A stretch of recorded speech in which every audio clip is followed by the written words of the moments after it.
Halo semuanya, apa kabar? Semoga semuanya tetap sehat dan dalam lindungan Tuhan ya.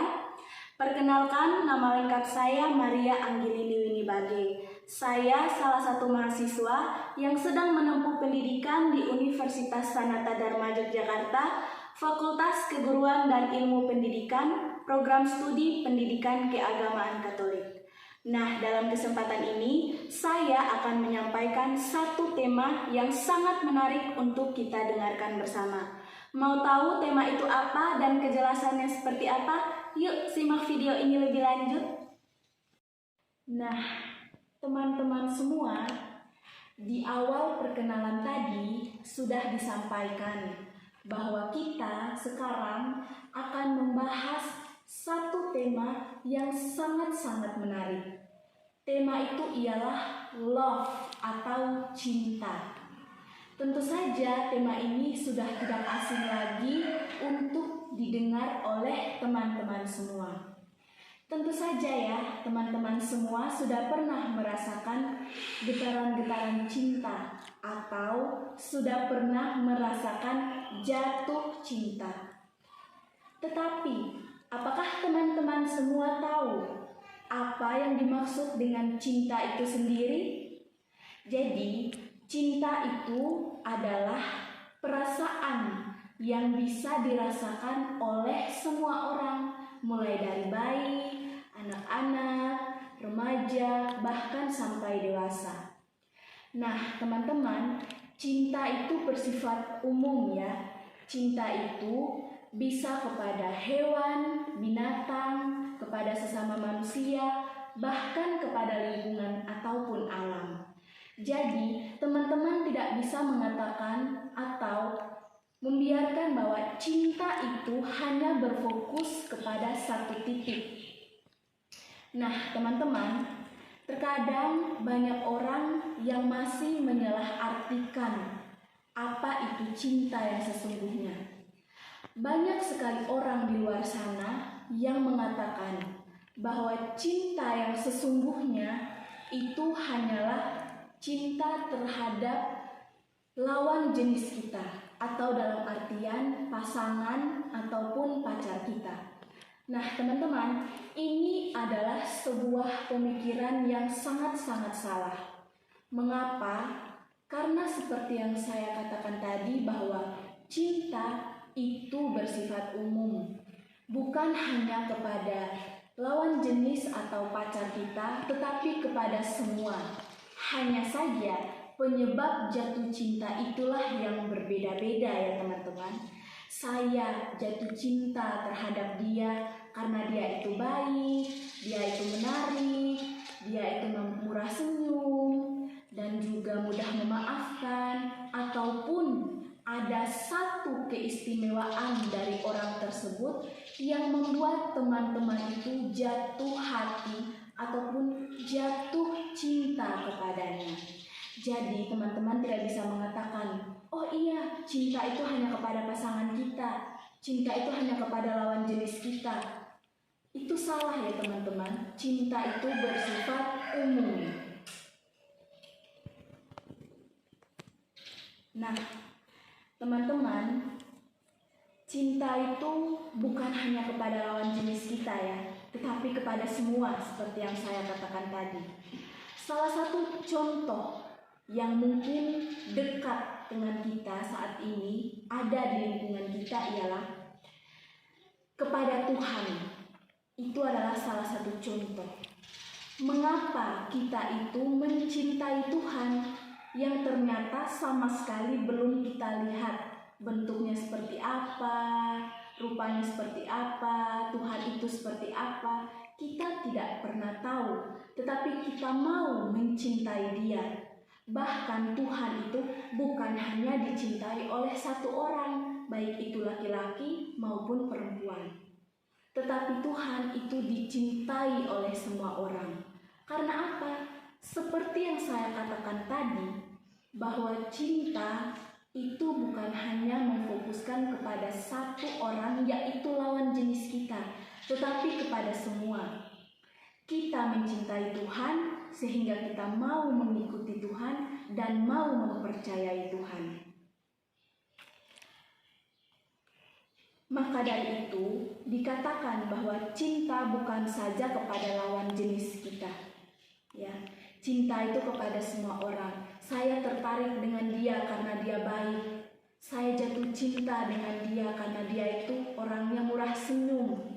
Saya jatuh cinta dengan dia karena dia itu adalah sosok yang sangat-sangat bijak dalam menyelesaikan sebuah masalah.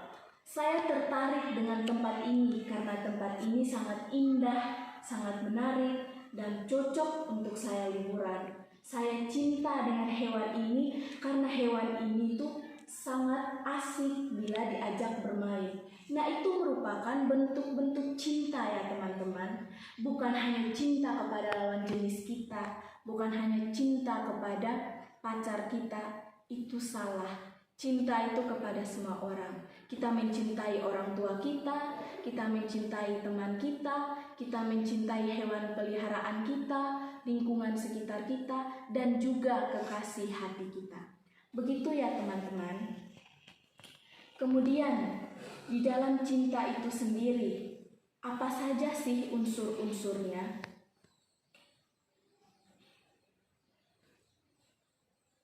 Jadi teman-teman, di dalam cinta itu ada unsur-unsurnya ya. Teman-teman tidak bisa mengatakan, saya mencintai dia, tetapi teman-teman tidak menyayangi dia. Itu merupakan pemahaman yang salah. Sama saja dengan teman-teman mencintai dia, tetapi teman-teman tidak menyayangi, teman-teman tidak setia, itu bukan dikatakan cinta. Seperti yang saya katakan tadi, contoh konkret. Teman-teman mencintai Tuhan, teman-teman rajin berdoa kepada Tuhan, teman-teman rajin membaca kitab suci. Itu adalah bukti cinta teman-teman kepada Tuhan. Tetapi pada hari Minggu, teman-teman semua malas untuk ke gereja. Teman-teman tidak mau untuk pergi beribadah dan memuji Tuhan. Nah, itu tidak bisa dikatakan bahwa teman-teman itu mencintai Tuhan. Itu salah. Karena apa? Kalian mencintai Tuhan, tetapi kalian tidak setia. Karena di dalam cinta juga pasti adanya unsur kesetiaan. Teman-teman mencintai Tuhan, tetapi tidak setia untuk mengikuti. Itu sama saja dengan tidak mencintai atau bohong. Karena apa? Kita mencintai berarti kita menyayangi, berarti kita setia dan sungguh-sungguh terhadap orang itu, terhadap benda itu. Maka sudah sewajarnya bahwa kalau kita mencintai orang, berarti kita juga harus menyayangi dia, harus setia dan mau mengikuti dia. Nah, teman-teman, di dalam cinta itu ada unsur-unsurnya ya. Teman-teman tidak bisa mengatakan bahwa cinta itu hanyalah sebuah kata kosong. Itu hanyalah sebuah lumrah. Teman-teman hanya berkata cinta, tetapi tidak mengerti apa arti cinta yang sesungguhnya. Tidak mengerti cinta yang abadi itu apa. Di dalam cinta itu ada unsur-unsur apa saja. Teman-teman harus mengetahui lebih dalam bahwa di dalam cinta itu ada unsur-unsurnya yang mendukung teman-teman supaya teman-teman bisa mengatakan, oh iya, saya mencintai dia. Unsur yang pertama di dalam cinta itu adalah perhatian atau care.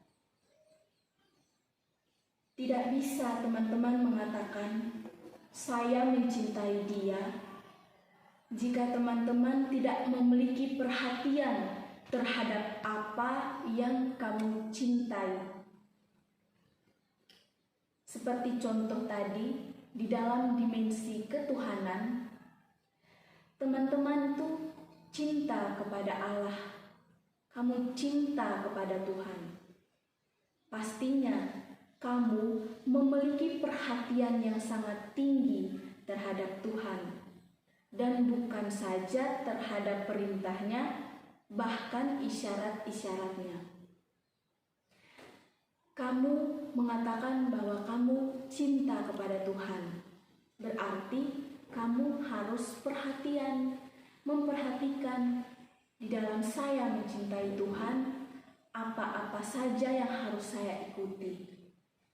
Bukan hanya cukup dengan mencintai Tuhan dengan rajin berdoa, membaca kitab suci, rajin ke gereja, itu tidak cukup. Tetapi harus melihat, harus perhatian bahwa saya mencintai Tuhan dengan sungguh-sungguh. Berarti saya harus memperhatikan dengan seksama bahwa Tuhan juga mempunyai perintah-perintahnya yang boleh dilakukan dan tidak boleh untuk dilakukan. Itu merupakan salah satu contoh perhatian, contoh konkret yang bisa kita lihat dari lingkungan sekitar kita. Nah, unsur yang kedua itu apa?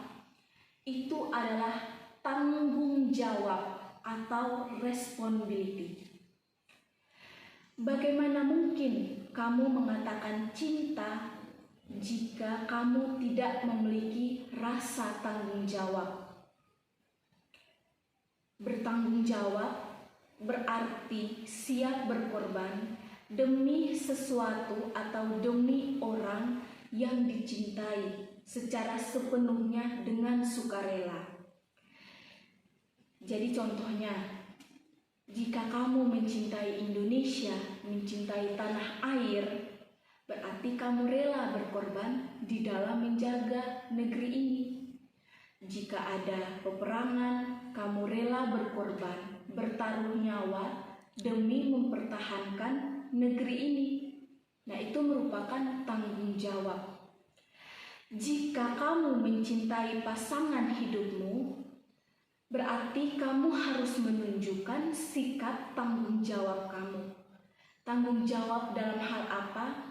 Tanggung jawab dalam menafkahinya, tanggung jawab dalam melindunginya, tanggung jawab dalam menjaganya, dan juga tanggung jawab dalam membahagiakannya.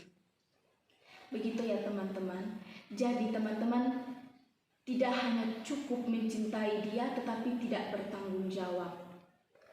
Dia minta tolong sebagai kekasih hati, dia minta tolong untuk kamu menjemputnya karena dia baru saja selesai mengerjakan tugas bersama teman-teman kelompoknya.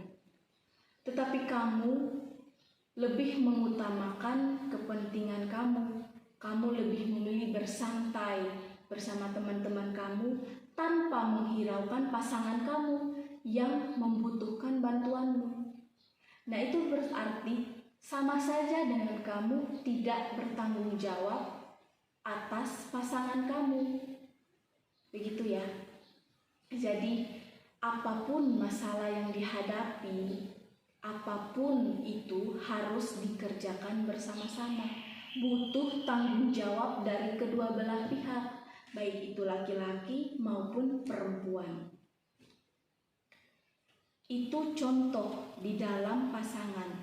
Nah, contoh di dalam teman-teman itu mencintai lingkungan, alam. Nah, berarti kamu juga mempunyai tanggung jawab di dalam menjaga lingkungan itu, menjaga alam itu, seperti tidak membuang sampah sembarangan, melarang orang untuk tidak merokok dan membuang puntung rokok itu di sembarang tempat. Nah, itu merupakan contoh tanggung jawab kamu di dalam cinta itu sendiri. Kemudian unsur yang ketiga itu adalah rasa hormat atau respect. Apa itu rasa hormat sendiri? Rasa hormat itu merupakan kemampuan untuk melihat seseorang sebagaimana adanya, menyadari individualitasnya yang unik. Rasa hormat berarti kepedulian bahwa seseorang tumbuh dan berkembang secara unik dan mungkin saja berbeda dengan dirinya. Bagaimana kamu mengatakan cinta kalau kamu itu melecehkan, menghina, bahkan mengejek orang yang kamu cintai? Kamu bahkan tidak memiliki rasa hormat sama sekali. Itu artinya kamu tidak cinta. Jika kamu mencintai pasangan hidupmu, berarti kamu harus menunjukkan rasa hormatmu terhadap pasanganmu. Menghargai dia, menghormati dia, mengagumi dia. Nah, jika kamu mencintai pasangan hidupmu, kamu tidak akan menghina, melecehkan, merendahkan, bahkan mengejeknya. Salah satu contoh konkret ya teman-teman, jika kalian sedang pergi bersama dengan teman kalian atau bersama dengan pasangan kalian, nah kemudian di situ pasangan kalian itu memiliki satu keanehan, begitu ya teman-teman. Contoh, pasangan kamu ini pada saat selesai makan, dia tidak bisa membayar, atau dalam artian uangnya itu kurang dalam membayar. Nah, kamu sebagai pasangannya bukannya mengejek dia atau menghina dengan berkata demikian. Kamu itu orang miskin ya, masa makan makanan seperti ini saja kamu tidak sanggup untuk membayarnya? Janganlah berkata seperti itu ya teman-teman. Karena apa? Itu sangat menyinggung perasaan dia. Itu sangat-sangat melecehkan dia. Itu berarti teman-teman tidak mencintai dia dengan sepenuh hati. Karena itu sudah melecehkan, mengejeknya, menghina dia sebagai teman atau sebagai kekasih hati teman-teman. Jadi kembali saya ingatkan bahwa teman-teman itu harus mencintai pasangan, hewan, binatang, ataupun lingkungan sekitar itu dengan sepenuh hati, dengan sungguh-sungguh, tanpa memandang dia itu berasal dari mana atau lingkungan itu seperti apa. Jika teman-teman mencintai itu dengan sepenuh hati, menghormati itu dengan sepenuh hati, tentu saja cinta itu akan abadi, akan seutuhnya. Ya, jadi tidak bisa mengatakan bahwa cinta itu hanya kepada pasangan. Saya rela berkorban untuk dia karena saya mencintai dia. Bahkan kamu rela memarahi ibu kamu atau memarahi sesama kamu kalau mereka tidak mengikuti apa yang menjadi keinginanmu. Berarti itu bukan cinta yang sesungguhnya. Itu hanya sesaat. Ya, tidak bisa juga dikatakan itu cinta karena kamu tidak menghargai. Kemudian unsur yang keempat itu apa? Yaitu pengetahuan atau knowledge. Cinta pun harus dibangun dengan ilmu, tidak boleh membabi buta, mengetahui koridor, batasan, dan pedoman mencintai. Mengetahui sesuatu yang dicintai, mengenali orang yang dicintai, bahwa dirinya memang layak untuk dicintai. Mengenali pasangan hidupmu dengan seksama. Jika kamu mencintai pasangan hidupmu, berarti kamu harus mengenalinya dengan baik. Harus melihat perubahan apa saja yang terjadi dalam dirinya. Teman-teman harus mengetahui ya, harus bisa mempunyai pengetahuan jika ada masalah yang terjadi di lingkungan itu, atau yang terjadi antara kamu dan teman kamu, antara pasangan, berarti harus mempunyai pengetahuan yang cukup. Untuk apa? Untuk bisa menyelesaikan perkara itu atau menyelesaikan masalah yang terjadi. Begitu ya teman-teman. Jika hanya satu yang mempunyai pengetahuan, tetapi satunya lagi tidak mempunyai pengetahuan, berarti masalah yang ada di dalamnya tidak bisa terselesaikan dengan baik. Begitu ya teman-teman. Jadi keempat unsur cinta itu tadi, yaitu perhatian, tanggung jawab, rasa hormat, dan pengetahuan, itu mempunyai keterkaitan satu sama lain, yaitu dewasa dan juga mempunyai pribadi yang baik. Saya di sini mau sedikit berbagi pengalaman kepada teman-teman. Dulu ketika saya masih duduk di bangku SMP, saya mendapat di bangku SMA. Ya, pada saat itu saya masih duduk di bangku SMA. Saya mendapat tugas dari guru saya, yaitu mencari tahu apa saja pendapat dan pandangan masyarakat tentang cinta. Jadi pandangan itu mulai dari anak SD, SMP, SMA, mahasiswa-mahasiswi, apa saja pendapat mereka tentang cinta. Tentu saja untuk mendapatkan pengetahuan itu, saya melakukan wawancara. Nah, kemudian teman-teman, pada saat saya mewawancarai satu anak SMP, saya bertanya, "Dek, apa saja sih yang menurut kamu itu cinta? Apa menurut kamu atau apa pandangan kamu tentang cinta? Dan kepada siapa kita layak jatuh cinta?" Dia menjawab, "Kak, cinta itu hanya kepada pasangan kita dan juga kepada satu anggota keluarga yang sangat-sangat saya cintai." Sontak saya pun merasa kaget dengan jawaban siswi itu. Saya bertanya, "Mengapa kamu menjawab seperti itu?" Dia berkata, "Iya, karena saya tidak mencintai orang tua saya. Saya hanya mencintai pasangan saya dan juga nenek saya. Karena hanya merekalah yang mencintai saya dengan sepenuh hati." Begitu teman-teman. Saya merasa kaget karena dia berbicara begini.